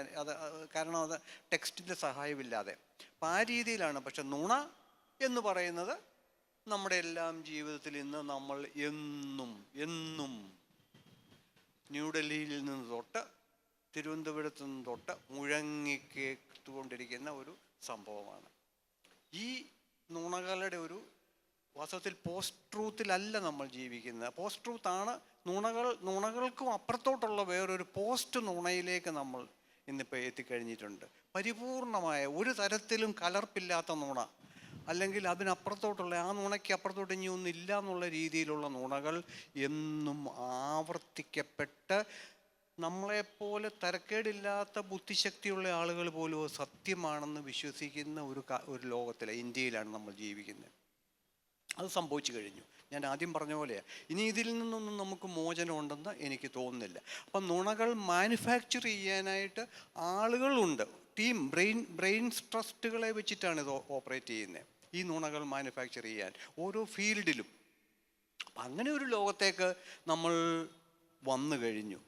അപ്പോൾ എൻ്റെ നോവലും മറ്റും അതിൻ്റെ നിഷ്കളങ്കമായ നുണകളാണ്. ആളുകൾ അങ്ങോട്ടും ഇങ്ങോട്ടും വെറുതെ നുണ പറഞ്ഞ് രസിപ്പിക്കുകയാണ് ചെയ്യുന്നത്. പക്ഷേ നമ്മൾ ഇന്ന് കേട്ടുകൊണ്ടിരിക്കുന്ന നുണകൾ നമ്മളുടെ ജീവിതങ്ങളെ തന്നെ ഭസ്മമാക്കാൻ സാധ്യതയുള്ള നുണകളാണ് നമ്മളിന്ന് കേട്ടുകൊണ്ടിരിക്കുന്നത്. ഇന്ത്യയെ തന്നെ ഇല്ലെന്നാക്കാൻ സാധ്യതയുള്ള നുണകൾ. അതാണ് നമ്മൾ ഫേസ് ചെയ്യുന്ന യഥാർത്ഥ പ്രശ്നം. അപ്പം അത് നുണകളെപ്പറ്റി നമ്മൾ സംസാരിച്ചുകൊണ്ട് ഞാൻ പറയുകയാണ്. സാറി, നുണ പറയാൻ വേണ്ടിയാണ് ഭാഷ ഉണ്ടായതെന്ന് ഒരു യുവാൽ നോവ ഹരാരിയുടെ പുസ്തകത്തിൽ ഒരു നിരീക്ഷണം ഞാൻ പറഞ്ഞിട്ടുള്ള ഞാനങ്ങനെ ഒരു ലേഖനം, ഒരു പ്രസംഗം തന്നെ പറഞ്ഞിട്ടുണ്ട് മലയാള സഭയല്ല, ഇപ്പം നടക്കുന്ന ഈ സഭയല്ല, വേറൊരു മലയാള ഭാഷ എന്തോ സാധനത്തിനകത്ത് ഞാൻ പറഞ്ഞു. കാരണം ഇത് നുണകൾക്ക് വേണ്ടിയുള്ള ഒരു ഭാഷയായി മലയാളം മാറി എന്നുള്ളത് ഞാൻ പറഞ്ഞിട്ടുണ്ട്. കാരണം രാഷ്ട്രീയത്തിൻ്റെ ഏറ്റവും പ്രധാന ആയുധം മലയാളമാണ്. ആ മലയാളത്തിൽ കൂടി പറയപ്പെടുന്ന ഏറ്റവും കൂടുതൽ കാര്യങ്ങൾ നുണകളാണ്. മതങ്ങളുടെ ഏറ്റവും പ്രധാനപ്പെട്ട ആയുധം മലയാളമാണ്. അതിൽ കൂടി പറയപ്പെടുന്ന 99% കാര്യങ്ങളും നുണയാണ്. ജാതികളുടെ കാര്യത്തിലും അതുപോലെ തന്നെ. ഇതിനെ റെപ്രസെൻ്റ് ചെയ്യുന്ന മാധ്യമങ്ങൾ പറയുന്നത് അർത്ഥ നുണകളാണ്. അപ്പം ഇങ്ങനെ മലയാളത്തിൻ്റെ ഏറ്റവും പ്രധാനപ്പെട്ട ആ ഉപയോഗം നുണകൾ പറയാനായിട്ടുള്ള ഒരു സ്റ്റേജായിട്ട് മാറി എന്നുള്ളത് സത്യമാണ്. ഇതൊക്കെ നമുക്ക് അയവിറക്കാൻ, നമുക്ക് ഉള്ളിലേക്ക് ഇറക്കാൻ വളരെ പ്രയാസമുള്ള സത്യങ്ങളാണ്. നമ്മൾ ചാനലുകളിൽ കാണുന്ന ചർച്ചകളൊക്കെ സത്യമാണെന്ന് വിശ്വസിക്കുന്നവർക്ക് ഇപ്പോൾ ഇതൊക്കെ ഞാനിങ്ങനെ പറഞ്ഞ് ആരെങ്കിലും ഉണ്ടെങ്കിൽ അവർക്ക് പെട്ടെന്ന് വിഷമം തോന്നും. ഇതൊക്കെ നുണയാണോ എന്ന് എന്നോട് എങ്ങനെ നിങ്ങൾക്ക് പറയാൻ കഴിയും എന്ന് ചോദിക്കും. പക്ഷേ അപ്പം നമ്മൾ ഈ ഡൽഹിയിലെ കാര്യങ്ങളൊന്നും കുറ്റം പറയേണ്ട. ഈ ഭാഷയിൽ ഇവിടെ കേരളത്തിൽ തന്നെ ഇത് സംഭവിച്ചുകൊണ്ടിരിക്കുകയാണത് തുടർച്ചയായിട്ട്. ഇതൊക്കെ നമ്മുടെ ചരിത്രപരമായ വിധിയാണെന്ന് മാത്രം നമുക്ക് പറയാൻ പറ്റുള്ളൂ. സർ, ഈ ഫിക്ഷൻ എഴുതുന്നവർ അഭിമുഖീകരിക്കുന്ന വലിയൊരു പ്രശ്നം ഈ പൊളിറ്റിക്കൽ കറക്റ്റ്നെസ് എന്നൊരു ആശയം അന്തരീക്ഷത്തിൽ വ്യാപകമായി ഉപയോഗിക്കപ്പെടുന്നുണ്ട്, അല്ലെങ്കിൽ അതിനെ ഭയപ്പെടുന്നുണ്ട്. ഈ പൊളിറ്റിക്കൽ കറക്റ്റ്നെസ് എന്നത് എൻ്റെ ഒരു ചോദ്യം, രണ്ട് ചോദ്യമാണ്. ഒന്ന്, ഫിക്ഷനിൽ എഴുതുമ്പോൾ പൊളിറ്റിക്കൽ കറക്റ്റ്നെസ് എന്നത് ശ്രദ്ധിക്കേണ്ടതുണ്ടോ? രണ്ടാമത്തെ ചോദ്യം, ഈ പൊളിറ്റിക്കൽ കറക്റ്റ്നെസ് ഒരു സബാൾട്ടൺ ജീവിതത്തെ അനുകൂലമായിട്ടുള്ളൊരു സങ്കല്പമാണെന്ന് കരുതുന്നുണ്ടെങ്കിലും അതൊരു ഇലീറ്റിസ്റ്റ് സങ്കല്പം കൂടെ അല്ലേ? ഇപ്പോൾ കേരളത്തിൽ പൊളിറ്റിക്കൽ കറക്റ്റ്നെസ് എന്ന് പറയുന്ന രാഷ്ട്രീയത്തിൻ്റെ പേരിലുള്ള പൊളിറ്റിക്കൽ കറക്റ്റ്നെസ് അല്ല ഇവിടെ ആവശ്യം. ഇവിടെ വേണ്ടത് സ്ത്രീകളെ സംബന്ധിച്ച പൊളിറ്റിക്കൽ കറക്റ്റ്നെസ് ആണ്. സ്ത്രീകളെ പറ്റി പുരുഷന്മാർ എഴുതുമ്പോൾ, സ്ത്രീകൾ അവരെ പറ്റി തന്നെ എഴുതുമ്പോൾ, നമ്മൾ ആദ്യം പറഞ്ഞ ഈ തുല്യത സംബന്ധിച്ച, ജെൻഡർ ഈക്വാലിറ്റി സംബന്ധിച്ച അടക്കമുള്ള കാര്യങ്ങളിൽ അത് പുരുഷൻ എഴുതുമ്പോൾ ഇന്നും എൻ്റെ പ്രിയപ്പെട്ട എഴുത്തുകാരുടെ അടക്കം ഒരു സ്ലിപ്പ് ഉണ്ടാകും നമ്മൾ കാണുന്നുണ്ട്. ആ പരമ്പരാഗത സ്ത്രീ സത്വത്തിനെ പറ്റിയുള്ള പുരുഷ മേധാവിത്വ സമീപനത്തിലേക്ക് പലപ്പോഴും വഴുതുന്ന കാണാം. കാമുകിയെ പറ്റി സംസാരിക്കുമ്പോൾ കാമുകിയെ കുറച്ചുകൂടി കുറഞ്ഞ ഒരാളായിട്ട് കാണാനുള്ള ഒരു രണ്ടാം തരം ആളായിട്ട് കാണാൻ, അമ്മയെപ്പറ്റി പറയുമ്പോൾ അമ്മ എന്നുള്ളതിനെ മധുരം കൊണ്ട് മൂടിയിട്ട് എന്തോ ഒരു മോൺസ്റ്ററാക്കി മാറ്റുന്ന നമ്മൾ അമ്മയെപ്പറ്റി പറയുമ്പോൾ നമ്മൾ കാണും. ഈ തരത്തിലെല്ലാം ഭാര്യയെപ്പറ്റി പറയുമ്പോൾ മറ്റൊരു തരത്തിൽ. അപ്പം ഇത് നമുക്കുണ്ട്. ഇവിടെയാണ് പുരുഷന്മാരാണ് ഈ കറക്റ്റ്നെസ്സിനെ പറ്റി അവനവൻ പറയുന്നത് ശരിയാണ്, അവനവൻ പറയുന്നത് പ്രോപ്പറാണ് എന്ന് ഉറപ്പുവരുത്തേണ്ടത് പുരുഷ എഴുത്തുകാരാണ്, ഭാഷ ഉപയോഗിക്കേണ്ടവർ. സ്ത്രീകൾ അതിന് അവനവൻ്റെ ഉള്ളിൽ ആ മാറ്റം വരണം. സ്ത്രീ തുല്യാണെന്നുള്ള മാറ്റം അത് ചെറുപ്പക്കാർക്കുണ്ടായി. പക്ഷേ ഇപ്പം ഓപ്പറേറ്റ് ചെയ്യുന്ന ആളുകൾക്കിടയിൽ കാരണം അവർ പഠിച്ചത് അങ്ങനെയല്ല. ഇത് തേച്ച് മാച്ച് കളയാൻ വളരെ ബുദ്ധിമുട്ടാണ്. സ്ത്രീകൾക്കും വളരെ ബുദ്ധിമുട്ടാണ്. ഒത്തിരിയനവധി സ്ത്രീകൾ ഞങ്ങൾ രണ്ടാം തരമാണ് എന്ന് മനസ്സിൻ്റെ ഉള്ളിൽ എടുത്തു വെച്ച് കഴിഞ്ഞു, ഇഞ്ചക്ട് ചെയ്ത് വെച്ച് കഴിഞ്ഞു. തന്നെയല്ല, ഞങ്ങൾ അതല്ലാതെ പെരുമാറിയാൽ ഒരു വീട്ടിൽ, കുടുംബത്തിലൊരു ഇംബാലൻസ് ഉണ്ടാകും, പ്രശ്നമുണ്ടാകും എന്ന ഭയവും അവർക്കുണ്ട്. അപ്പം ഈ സിസ്റ്റം ഇവിടെ നിലവിലുണ്ട്. അപ്പം ഈ പുതിയ തലമുറയ്ക്ക് ഇനി അത് മാറ്റാൻ പറ്റുള്ളൂ. കാരണം ഞാൻ മുമ്പേ പറഞ്ഞ പോലെ ഈ കുട്ടികൾ വളർന്നു വരുമ്പം എൻ്റെ പ്രത്യാശ അതാണ്, അവർ മറ്റൊരു തരത്തിലുള്ള ഒരു കുടുംബ വ്യവസ്ഥ ഇവിടെ സ്ഥാപിക്കും. സ്ത്രീ പുരുഷ ബന്ധം പൊതുവിലിവിടെ ഉണ്ടാകുമെന്ന് വിശ്വസിക്കുന്ന ആളാണ്. അപ്പോൾ ഈ തരത്തിലുള്ള ഒരു എഴുത്തുകാർ അത് പ്രത്യേകം ശ്രദ്ധിക്കുക എന്നുള്ളത് എഴുത്തുകാരുടെ ജോലിയാണ്. നമ്മൾ എഴുതുമ്പം അതിൽ പുരുഷൻ എഴുതുമ്പോൾ പുരുഷ മേധാവിത്വം പാടില്ല. സ്ത്രീകൾ എഴുതുമ്പം സ്ത്രീകളുടെ ഒരു അടിമത്വം അതിലേക്ക് വന്നു ചേരാൻ പാടില്ല. അതിപ്പോൾ ഇല്ല, ഒട്ടും തന്നെ ഇല്ല, അല്പം പോലും ഇല്ല. വാസ്തവത്തിൽ സ്ത്രീകൾ ആ കാര്യത്തിൽ നല്ലപോലെ വിമോചനം നേടിയിട്ടുണ്ടെന്നുള്ളതാണ് സത്യം, കുറച്ചുകൂടി ശക്തമായിട്ട്. സാർ ഇപ്പോൾ പറഞ്ഞ മറുപടി കേട്ടപ്പോൾ എനിക്ക് തോന്നിയൊരു സംശയം. ഇപ്പം അമ്മ ദേവിയാണ്, അമ്മ പൂജനീയയാണ്, വിഗ്രഹമാണ്, അമ്മയ്ക്ക് വിശപ്പില്ല, അമ്മയ്ക്ക് ലൈംഗികതയില്ല, നമ്മ രാവിലെ 5 മണിക്ക് എണീറ്റ് വീട്ടുജോലിയെല്ലാം ചെയ്യും, അമ്മ 5 ഇഡ്ഡലി ഉണ്ടാക്കി എല്ലാവർക്കും കൊടുത്തിട്ട് വേണ്ടെന്ന് പറയുകയൊക്കെ ചെയ്യുന്ന മാതിരിയുള്ള കവിതകൾ അമ്മ ദിനത്തിൽ എഴുതപ്പെടുന്നതും ഒരു പൊളിറ്റിക്കലി ഇൻകറക്റ്റ് അല്ലേ? അത് കളവാണ്. ബേസിക്കലി അത് കളവാണ്. കാരണം ഈ പ്രശംസ മുഴുവനും, അതിപ്രശംസ മുഴുവൻ കളവാണ്. എവിടെയൊക്കെ അതിപ്രശംസയും മധുരവാക്കുകളും ഭംഗി വാക്കുകളും കയറി വരുന്നോ, അത് എന്തിനെ പറ്റി പറഞ്ഞാലും, അമ്മയെപ്പറ്റി പറഞ്ഞാലും, കാമുകയെ പറ്റി പറഞ്ഞാലും, ഭാര്യയെപ്പറ്റി പറഞ്ഞാലും, അച്ഛനെ പറ്റി പറഞ്ഞാലും അത് കളവാണ് എന്ന് നമുക്ക് പിന്നെ ഒന്നും സംശയിക്കാനേ ഇല്ല. ഇതൊന്നുമില്ലാതെ നമുക്കത് പറയാൻ കഴിയണം. അതാണ് ഹൃദയത്തിൽ നിന്നുള്ള ഒരു സത്യം പറയും. സത്യത്തിൻ്റെ അകത്ത് ഇത്തരം നിറം പൂശലുകൾ സത്യത്തിൽ ഇല്ല. നമ്മളൊക്കെ ഭാഷ ഉപയോഗിക്കുന്നവരല്ലേ. ഈ വർണ്ണം പൂശി നമ്മൾ സത്യം പുറത്തിറക്കേണ്ട ഒരു കാര്യവുമില്ല. അപ്പം ഈ തരത്തിലുള്ള ഈ അതിശയോക്തികൾ കൊണ്ട് ഒരാളിനെ ഇപ്പം എം ജിയെ പറ്റിയൊക്കെ ഇവിടെ എം ജി മരിച്ചപ്പോഴും മരിക്കുമ്പോഴൊക്കെ എം ജിയെ പറ്റി പോലെയുള്ള ഒരു മഹാനായ എഴുത്തുകാരനെ പറ്റി നമുക്ക് അങ്ങനെ കണ്ടു കഴിഞ്ഞാൽ ഓടിപ്പോകാൻ തോന്നുന്ന രീതിയിലുള്ള തരത്തിലുള്ള ആക്ഷേപം പോലെ തോന്നിക്കുന്ന പ്രശംസകളാണ് ആ മനുഷ്യൻ്റെ മേൽ കുടഞ്ഞിട്ടത്. അപ്പം ഞാൻ ഓർത്ത് ഒരിക്കലും എന്നെ ഞാനാക്കിയ മനുഷ്യനാണ്. ഞാൻ ഓർത്ത് അദ്ദേഹത്തിന് ഈ വിധി വന്നല്ലോ എന്ന് ഞാനിങ്ങനെ എൻ്റെ മനസ്സുകൊണ്ട് ഞാൻ ചിന്തിച്ചു പോയി.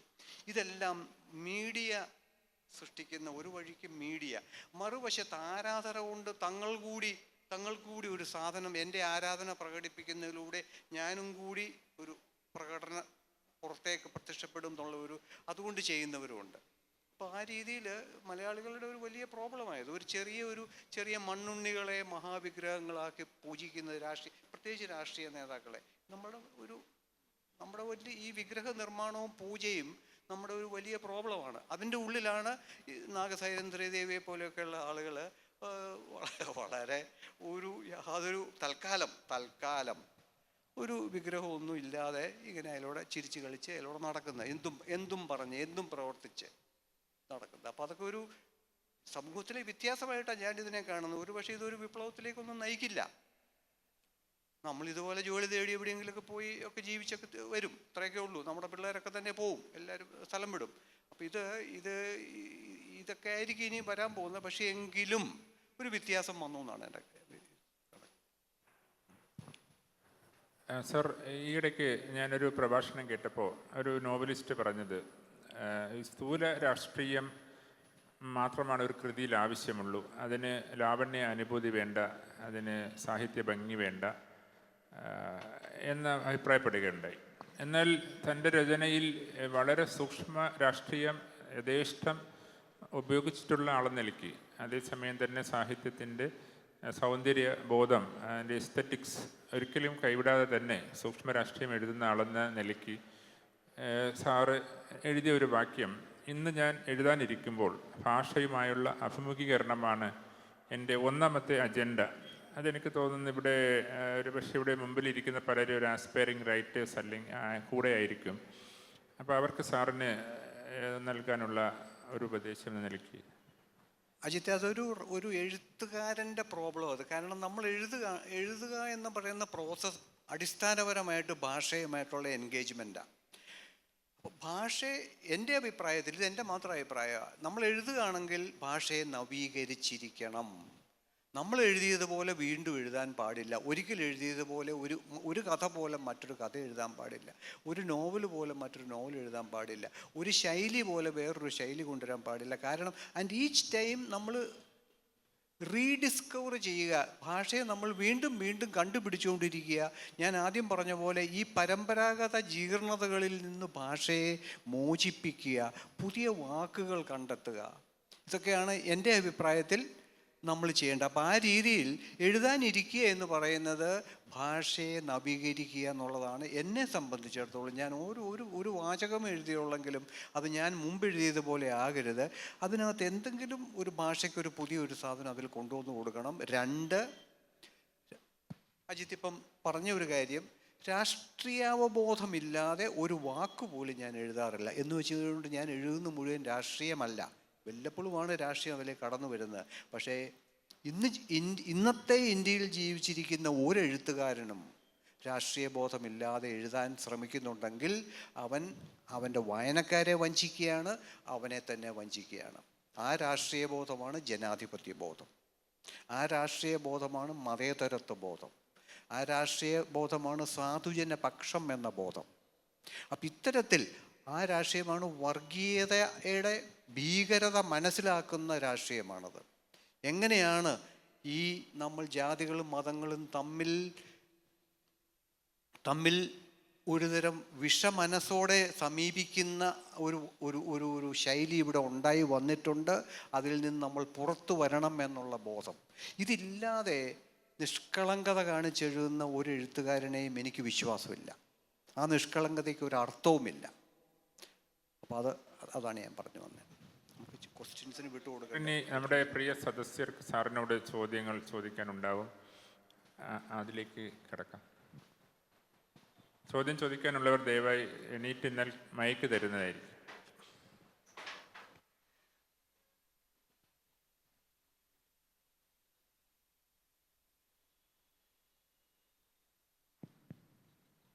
പ്രിയപ്പെട്ട സക്രിയ സാറിൻ്റെ സംഭാഷണം മുഴുവനായിട്ട് കേട്ടു. ഒരർത്ഥത്തിൽ ഇത് കേൾക്കാൻ കൂടിയാണ് നിലമ്പൂരിൽ നിന്ന് ഞാനിവിടെ രാവിലെ തന്നെ എത്തിയത്. വളരെ സന്തോഷം. എനിക്ക് സാഹിത്യത്തെക്കുറിച്ചും കഥകളെക്കുറിച്ചുമൊക്കെ സാറ് വളരെ വിശദമായി സംസാരിച്ചു. എനിക്കതിലേറ്റവും മനസ്സിൽ കുടുങ്ങിയ ഒരു വിഷമെന്ന് പറഞ്ഞുള്ള ഒരു സത്യം സാറ് പറയുണ്ടായി. ഇപ്പോഴത്തെ അവസ്ഥയിൽ, ഇപ്പോൾ നമ്മുടെ ഇന്ത്യൻ അവസ്ഥയ്ക്ക്, അതായത് ഈ ഫാസിസ്റ്റ് ചിന്താഗതിയുള്ള ഒരു ഭരണകൂടത്തിൻ്റെ അവസ്ഥയെ അത്ര പെട്ടെന്നൊന്നും മാറ്റിമറിക്കാൻ കഴിയില്ല, ഇതങ്ങനെ ഭയങ്കരം തുടരും എന്നുള്ളൊരു രീതി, ഒരു ധ്വനി അദ്ദേഹത്തിൻ്റെ സംസാരത്തിലുണ്ടായി. അത് വളരെ സത്യമാണ്. ഈ സത്യം അങ്ങനെ അധികമാരും തുറന്ന് പറയാറില്ല. ഇതിനെ മാറ്റിമറിക്കാം, നമുക്ക് ഒരുമിക്കണം, നമ്മൾ സംവാദങ്ങൾ നടത്തണം എന്നൊക്കെ പറഞ്ഞിട്ടുള്ള അഭിപ്രായങ്ങളാണ് ഇപ്പം നടക്കാറുള്ളത്. ഈ വോട്ട് ചോർച്ചയുടെ പശ്ചാത്തലത്തിൽ തന്നെ നമ്മുടെ ഇന്ത്യയിലെ രാഷ്ട്രീയ പ്രസ്ഥാനങ്ങളൊക്കെ പറയുന്നത്, പ്രതിപക്ഷ രാഷ്ട്രീയ പ്രസ്ഥാനങ്ങൾ, നമ്മൾ ഒരുമിച്ച് പോരാടണം, സംവാദങ്ങൾ നടക്കണം, പാർലമെൻറ്റിൽ ശബ്ദമുണ്ടാക്കി പാർലമെൻറ്റിനെ ബഹിഷ്കരിച്ച് സ്തംഭിപ്പിച്ച് ഇങ്ങനെ കാര്യങ്ങളായിട്ട് മുന്നോട്ട് പോകണമെന്നുള്ളതാണ്. സത്യത്തിൽ ഇതുകൊണ്ടൊന്നും ഒരു പ്രയോജനം ഉണ്ടാവില്ല എന്നുള്ള ഒരഭിപ്രായക്കാരനാണ് ഞാൻ. അവർ കണ്ട വഴിക്ക് അവർ നീങ്ങും, ഈ രാഷ്ട്രീയ പാർട്ടികൾ കണ്ട വഴിക്ക് അവരും നീങ്ങും. കുറേ പ്രതിഷേധങ്ങളും കോലാഹലങ്ങളും വാർത്താ മീഡിയകളിലൊക്കെ സ്ഥാനം പിടിക്കുമെന്നതിൽ കവിഞ്ഞ് പാർലമെൻറ്റിനെ സ്തംഭിപ്പിച്ചിട്ട് പോലും അവർ ഉദ്ദേശിച്ച ബില്ലുകളും നിയമങ്ങളും ഒക്കെ അപങ്കുരം നടപ്പായിക്കൊണ്ടിരിക്കുകയാണ്. അപ്പോൾ ഇങ്ങനെയൊരു അവസ്ഥയിൽ എനിക്ക് തോന്നുന്നത്, ഇപ്പോൾ മുമ്പ് ജയപ്രകാശ് നാരായണൻ്റെ നേതൃത്വത്തിൽ ഒരു സമ്പൂർണ്ണ വിപ്ലവത്തിൻ്റെ ആഹ്വാനത്തോടുകൂടി അടിയന്തരാവസ്ഥ കാലഘട്ടങ്ങളിൽ ഇന്ത്യയിൽ നടന്ന വലിയൊരു മുന്നേറ്റമുണ്ട്. ഇങ്ങനെ ഒരു മുന്നേറ്റത്തിന് ഒരു സാധ്യതയുള്ളൂ ഈ ഫാസിസ്റ്റ് ഭരണത്തെ ഇവിടെ നിന്ന് അവസാനിപ്പിക്കാനുള്ള ഒരു പോംവഴി എന്നാണ് എനിക്ക് തോന്നുന്നത്. അത് എന്തുകൊണ്ട് ആ ഒരു രീതിയിലേക്ക് നമ്മുടെ ഭരണകൂടങ്ങളും നമ്മുടെ എഴുത്തുകാർ പോലും എന്തുകൊണ്ട് അങ്ങനെ ചിന്തിക്കുന്നില്ല എന്നൊരു സംശയമാണ് എനിക്ക് പറയാനുള്ളത്. ഉത്തരം ഇത്രയേ ഉള്ളൂ. ഇന്ത്യൻ രാഷ്ട്രീയം സ്വാതന്ത്ര്യാനന്തര ഇന്ത്യയിലുണ്ടായ 47-ന് ശേഷം ഇന്ത്യയിലുണ്ടായ രാഷ്ട്രീയം ഒരു 20 കൊല്ലം മുമ്പ് സമ്പൂർണ്ണമായിട്ട് പരാജയപ്പെട്ടു. ആ രാഷ്ട്രീയത്തിൻ്റെ അന്ത്യമാണ് നമ്മളൊരു 18 വർഷം മുമ്പ് നമ്മൾ കണ്ടത്. ആ പരാജയത്തിൽ നിന്ന് കാരണം അവർ തന്നെ മറ്റൊരു വിധത്തിൽ സ്വേച്ഛാധിപതികളും ജനാധിപത്യ വിരുദ്ധരുമായിരുന്നു. അവരുടെ ആരുടെയും കൈകൾ ശുദ്ധമല്ല. അവരുടെ എല്ലാം കൈകളിൽ ഇന്ത്യൻ ജനാധിപത്യത്തിൻ്റെ രക്തം, ഈ പറഞ്ഞ എല്ലാ രാഷ്ട്രീയ പാർട്ടികളുടെ, ഇന്ത്യ ഇത്രയും കാലം ഭരിച്ചവരുടെ എല്ലാം കൈകളിൽ ജനാധിപത്യത്തിൻ്റെ രക്തമുണ്ട്. അടിയന്തരാവസ്ഥ തന്നെ അതിൻ്റെ ഒരു അടയാളമാണ്. അപ്പം അവർ മുന്നിട്ട് നിന്ന് ഇവിടെ ഇനി ഒരു കൗണ്ടർ റെവല്യൂഷൻ ഉണ്ടാകുമെന്നൊന്നും വിശ്വസിക്കാൻ ഞാൻ തയ്യാറല്ല. അതിനുള്ള പ്രാപ്തിയോ അതിനുള്ള ആത്മാർത്ഥതയോ ഇന്ത്യക്കാരോടുള്ള കൂറോ അവർക്ക് ഉണ്ടെന്ന് ഞാനും വിശ്വസിക്കുന്നില്ല. നമ്മൾ വെള്ളക്കാര് ഈ രാജ്യം ഏൽപ്പിച്ചു കൊടുത്തത് മഹാത്മാ ഗാന്ധിജി സങ്കല്പിച്ച ഗ്രാമസ്വരാജിലേക്കൊന്നുമല്ല ഈ രാഷ്ട്രം പോയത്. ഗാന്ധിജിയെ ഒരുപക്ഷെ മരിച്ചത് എത്ര നന്നായി എന്ന് നമ്മൾ പറയണം. കാരണം അദ്ദേഹം ഇതൊന്നും കാണാൻ മാത്രം ജീവിച്ചിരിക്കില്ലായിരുന്നെങ്കിൽ ഞാൻ പറയുകയാണ്. അപ്പോൾ അതുകൊണ്ട് നമ്മളിന്ന് കേരളത്തിലും ഒക്കെ കാണുന്ന ഈ രാഷ്ട്രീയ ബഹളം വയ്ക്കലുകളെല്ലാം അവനവന് വേണ്ടിയിട്ടുള്ളതാണ്, നമുക്ക് വേണ്ടിയിട്ടുള്ളതല്ല. ഞാനെപ്പോഴും കേരള രാഷ്ട്രീയത്തെ പറ്റി പറയുന്ന ഏക ചോദ്യം ഇതാ: നിങ്ങളുടെ കൂറ് നിങ്ങളോടാണോ മലയാളികളോടാണോ എന്നുള്ളതാണ്. മലയാളികളോട് കൂറുള്ള എത്ര രാഷ്ട്രീയ പാർട്ടികൾ കേരളത്തിലുണ്ട് എന്നുള്ളതിനെപ്പറ്റി എനിക്ക് ബലമായ സംശയമുണ്ട്. ഇന്ത്യയോട് കൂറുള്ള എത്ര രാഷ്ട്രീയ പാർട്ടികൾ ഇന്ത്യയിലുണ്ട് എന്നുള്ളതിനെപ്പറ്റി എനിക്ക് ബലമായ സംശയമുണ്ട്. ഇത് പറയാതിരിക്കാൻ പറ്റത്തില്ല. അതുകൊണ്ടാണ് ഞാൻ പറഞ്ഞത്. അപ്പം നിങ്ങൾക്കും എനിക്കും ഇവിടെ ഒരു വിപ്ലവം നയിക്കാനൊന്നും നമ്മൾ പറ്റില്ല. നമ്മൾക്ക് ഒരു കടുകുമണിയുടെ വില പോലും ഇല്ല, ഒരു കൊതുകിൻ്റെ വില പോലും നിങ്ങൾക്കോ എനിക്കോ ഇല്ല. നമ്മളിങ്ങനെ ഞെരടിക്കളയാൻ പറ്റും ഒരു സ്റ്റേറ്റിന്, ഒരു ചെറിയ ഭരണകൂടത്തിന്, കേരളം പോലെ ഭരണകൂടത്തിന് നമ്മളെ ഇങ്ങനെ എടുത്തു കളയാൻ പറ്റും. അപ്പോൾ നമ്മളുടേതായിട്ട് ഇതിന് ഈ ജോലി രാഷ്ട്രീയമായി ഇന്ത്യയെ മുന്നോട്ട് നയിക്കുക എന്നുള്ള ജോലി ഭരണഘടനാ പ്രകാരം നൽകിയിരിക്കുകയും അത് ഏറ്റെടുക്കുകയും ചെയ്തവരാണ് ഇന്ത്യയിലെ രാഷ്ട്രീയ പാർട്ടികൾ. അവരത് അതാണ് അവരുടെ ഉത്തരവാദിത്വം. നമ്മുടെ ഉത്തരവാദിത്വം അവരെ തിരഞ്ഞെടുക്കുക എന്നുള്ളതിൽ നമ്മൾ വോട്ട് ചെയ്യുകയാണ് നമ്മുടെ ഉത്തരവാദിത്വം. ഇതെല്ലാം കളഞ്ഞു കുളിച്ചു. നമുക്ക് റെവല്യൂഷൻ നടത്താനുള്ള ശേഷി നമുക്കില്ല. നിങ്ങൾക്കോ എനിക്കോ വഴിയിലിറങ്ങി നിന്നത്. അപ്പോൾ ഇതൊക്കെയാണ് പ്രശ്നം. അതുകൊണ്ടാണ് ഞാൻ ആശ നശിച്ചു എന്ന് പറയുന്നത്. നമ്മൾ ആരെ കുറ്റം പറയുന്നു അവർക്ക് എതിർവശത്ത് നിൽക്കുന്നവരുടെ കാര്യവും പരമദയനീയമാണ് എന്നുള്ളതാണ്. സാറ് ഈ പുതിയ തലമുറ സ്വയം ഒരു ലിബറേഷൻ പ്രഖ്യാപിച്ചു എന്ന് നേരത്തെ വ്യക്തമാക്കിയിട്ടുണ്ടായി. അപ്പോൾ അതോടൊപ്പം തന്നെ ഈ പുതിയ മതത്തിൻ്റെയും ഒക്കെ വേലിക്കെട്ട് പുറത്തു വരാനുള്ള ഒരു പ്രവണത പുതിയ തലമുറയിൽ ഉണ്ടെങ്കിൽ പോലും അവരെ വീണ്ടും മതത്തിൻ്റെ ചട്ടക്കൂടിലേക്ക് പിൻവലിപ്പിക്കാനുള്ളൊരു ശ്രമം ചില മതങ്ങളുടെ ഭാഗത്തുണ്ട്. പ്രത്യേകിച്ച് ഞാൻ ഉദ്ദേശിക്കുന്നത് ഇസ്ലാം മതത്തിൻ്റെ ഭാഗത്താണ്. ഇപ്പോൾ ചെറിയ കുട്ടികൾ, ഹൈസ്കൂളിൽ പഠിക്കുന്ന കുട്ടികളല്ല, ചെറിയ കുട്ടികൾ പോലും പർദ്ദ ധരിക്കുന്നുണ്ട്. അപ്പോൾ കുറേ മുമ്പ് കാണാത്ത രീതിയിൽ മതചിഹ്നങ്ങൾ അവർ സ്വീകരിക്കുക, അല്ലെങ്കിൽ അവരെ അത് ഉപയോഗിക്കാൻ നിർബന്ധിക്കപ്പെടുന്നുണ്ട്. അപ്പോൾ ഈ സംഭവത്തെ എങ്ങനെയാണ് ഈ മതത്തിൻ്റെ മൂല്യങ്ങൾ നിരാകരിക്കുകയും അതിൻ്റെ അനുഷ്ഠാനങ്ങൾ നിർബന്ധപൂർവ്വം അടിച്ചേൽപ്പിക്കുകയും ചെയ്യുന്ന ഒരു പുതിയ പ്രവണതയെ സാർ എങ്ങനെയാണ് കാണുന്നത്? ഞാനിതിനെ പഠിച്ചിട്ടില്ല, പക്ഷേ വെറുതെ ഇതെല്ലാം കണ്ടിരിക്കുന്ന ഒരു മനുഷ്യൻ എന്നുള്ളതൊക്കെ ഞാൻ കണ്ടിട്ടുള്ളത്. ഞാൻ മലയാള മനോരമയിൽ ഒരു പങ്ക്തി എഴുതുന്നുണ്ട്, പെൻ ഡ്രൈവ് എന്നും പറഞ്ഞ്. അപ്പോൾ അവസാനം എഴുതിയ പങ്ക്തി ഇതിനെപ്പറ്റി തന്നെയായിരുന്നു. മുസ്ലിം പെൺകുട്ടികളുടെ മുന്നേറ്റം വിദ്യാഭ്യാസത്തിൻ്റെ കാര്യത്തിലും സാമൂഹികമായ കാര്യങ്ങളിലും ജോലികളുടെ കാര്യത്തിലും മുസ്ലിം പെൺകുട്ടികളുടെ മുന്നേറ്റം ഒരു വളരെ ശ്രദ്ധേയമായ സാമൂഹിക ചലനമാണ് എന്ന് ഞാനതിൽ എഴുതിയിട്ടുണ്ട്. കാരണം മത്സര പരീക്ഷകൾ എഴുതിയാൽ 10 പേർ ടോപ്പിലുണ്ടെങ്കിൽ 4 പേരെങ്കിലും മുസ്ലിങ്ങളോ മുസ്ലിം പെൺകുട്ടികളോ ആണ്. അപ്പോൾ ഈ തരത്തിൽ താങ്കൾ പറഞ്ഞതുപോലെയുള്ള ഒരു കൗണ്ടർ സമ്മർദ്ദം അവരുടെ മേൽ ഉണ്ടായിരിക്കാം. പക്ഷേ ഇന്നത്തെ പത്രം തന്നെ എടുത്ത് നോക്കിക്കഴിഞ്ഞാൽ വിദേശ സ്കോളർഷിപ്പുകൾ, വളരെ പ്രശസ്തങ്ങളായ വിദേശ സ്കോളർഷിപ്പുകൾ കിട്ടുന്നതിലടക്കം മുസ്ലിം പെൺകുട്ടികൾ വളരെയധികം മുന്നോട്ടാണ്. വിദ്യാഭ്യാസത്തിൻ്റെ കാര്യത്തിൽ മനഃപൂർവ്വം അവർ ഏറ്റവും മുന്നിലാണ്. അപ്പം ഞാൻ പറയുന്നത് അങ്ങനത്തെ സമ്മർദ്ദങ്ങൾ ഉണ്ടായിരിക്കുക. അത് ഇസ്ലാമിൽ മാത്രമേ ഉള്ളൂ എന്ന് മാത്രം ഞാൻ പറയില്ല. അത് ക്രിസ്തുമതത്തിലും ഒക്കെ ഉണ്ട്. ഞാൻ ഒരു ക്രിസ്തുമത നാമമുള്ളവനാണല്ലോ. അപ്പോൾ ഞാൻ ഏത് മതത്തിൽ നിന്ന് പുറത്തു വന്നു ആ മതത്തിൻ്റെ കഥ മുഴുവൻ എനിക്ക് നന്നായിട്ടറിയാം. അപ്പം ഞാൻ പറയുന്നത് ഇവർക്കെല്ലാം ഉള്ളിൽ ഈ രോഗമുണ്ട്. പക്ഷേ അതിനെ അതിക്രമിച്ചാണ് ഈ കുട്ടികൾ മുന്നോട്ട് പോയിക്കൊണ്ടിരിക്കുന്നത്. പേടിക്കാൻ കാര്യമില്ല. ഇവിടെ നിൽക്കില്ല. ഇത് സൗദി അറേബ്യയിൽ വന്നിരിക്കുന്ന മാറ്റങ്ങൾ മാത്രം നിങ്ങൾ കണ്ടാൽ മതി. അത് അവിടെ പോയിട്ട് ഒരു അത്ഭുതകരമായ മാറ്റങ്ങൾ വന്നിരിക്കുക. അപ്പം ഇത് പിടിച്ചു നിർത്താൻ പറ്റില്ല ഒരു തരത്തിലും. അതല്ലെങ്കിൽ ഇറാനിലേക്ക് പോലെ എനിക്കറിഞ്ഞുകൂടെ എന്താണെന്ന്. അതിപ്പോൾ ഒരു പ്രത്യേക മതത്തെപ്പറ്റി നമ്മളിവിടെ ചർച്ച ചെയ്യേണ്ട. ഞാൻ പറയുന്നത് ഇത് താങ്കൾ പറഞ്ഞത് ഒരു വശത്തുണ്ടെങ്കിൽ അതിനേക്കാളും കൂടി ഒരു ഡിഗ്രി കൂടെ മെച്ചപ്പെട്ട് മറുവശത്ത് പെൺകുട്ടികളുടെ ആകമാനമായ നീക്കം മുന്നോട്ട് വരുന്നുണ്ടെന്നാണ് എൻ്റെ ഒരു ഒബ്സർവേഷൻ. തെറ്റോ ശരിയോ? ഇനി ഒരു ചോദ്യം കൂടെ ആവാം. അത് നമ്മൾ ചായക്കടയിൽ ചെന്നിട്ട് മധുരം കുറച്ച് കടുപ്പം കൂട്ടി എന്ന് പറഞ്ഞതുപോലെ നീളം കുറച്ച് ആഴം കൂട്ടിയാൽ നന്നായിരിക്കും. Thank you. എൻ്റെ ചോദ്യം ഇതാണ്. ഒരു 30 വർഷം മുമ്പാണ് ബുദ്ധിജീവികളെ കൊണ്ട് എന്ത് പ്രയോജനം എന്ന ഒരു ലേഖനവും അത് സംബന്ധിച്ച ചർച്ചയുണ്ടായത്. ഞാൻ വളരെ താല്പര്യപൂർവ്വം അതിലെ ആശയങ്ങളൊക്കെ വായിക്കുകയും മനസ്സിലാക്കുകയും ചെയ്തിരുന്നു. ഇപ്പോൾ ആ കാലം വളരെയധികം മാറി. അന്ന് സങ്കല്പിച്ചതിനേക്കാൾ വളരെ ലോകം മാറി. ഇപ്പോൾ ഈ കാലത്തിരുന്നുകൊണ്ട് അതിലെ ആശയങ്ങളെ പറ്റി സാറ് എങ്ങനെ കമൻറ്റ് ചെയ്യുന്നു അറിയാൻ കൗതുകമുണ്ട്. ഈ പറഞ്ഞ ഏതിനെ പറ്റിയാണ്? പൊതുവെ ലേഖനത്തിൽ പങ്കുവയ്ക്കുന്ന ബുദ്ധിജീവി എന്നുള്ളതിനെ പറ്റിയുള്ള നിർവചനം അത് സംബന്ധിച്ച് കേരളീയ സമൂഹത്തിൽ അങ്ങ് മുന്നോട്ട് വെച്ചിട്ടുള്ള ആ ചർച്ചാ വിഷയങ്ങൾ ഇപ്പം കാലം വളരെയധികം മാറിയല്ലോ, പുതിയൊരു കാലം, അന്ന് സങ്കല്പിച്ചൊരു ലോകമല്ല ഇപ്പോൾ ഉള്ളത്.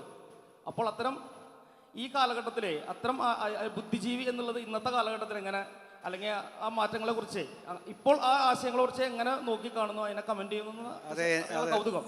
എൻ്റെ ട്രൈബിനെ പറ്റി തന്നെ ഞാൻ പറയേണ്ടി വരും.